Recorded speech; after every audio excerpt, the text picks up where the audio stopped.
Ахмед Доган в раиран костюм и зад решетките. За съжаление обаче, това е само фотоколаж, а не автентична снимка. До портрета на Доган стои надписа «С цанковите камъни по Догановата глава». С такъв плакат младежите от ВМРО протестираха пред централата на ДПС в столицата по повод скандалния проект «Цанков камък», от който лидерът на ДПС Ахмед Доган се е облагодетелствал с 1 милион и 500 хиляди лева като консултант. Що за консултация трябва да даде един човек, за да вземе 1,5 милиона? За нас това е легалната, законната лобистка схема, по която ДПС е обслужвало и турските интереси, защото знаете, че всичките проекти Цанков камък, каскадата долу водната, всичките проекти по някакъв начин свързани с Турция, с интересите на Република Турция. Интересно, че Доган винаги там е свързващо звено, а сега се оказа консултант и специалист по хидромелиорации. Посланието към ДПС е повече от ясно, според мен.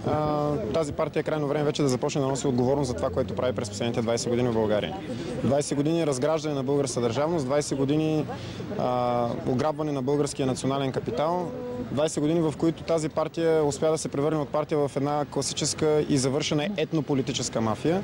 Пред централата на ДПС младежите натрупаха купчина от камъни, като знак на позора на предателите, към които се числи и Ахмед Доган. Ако Доган продължи с наглото си поведение, скоро камъните няма да се трупат пред централата на ДПС, а ще летят към нея, заявиха от ВМРО.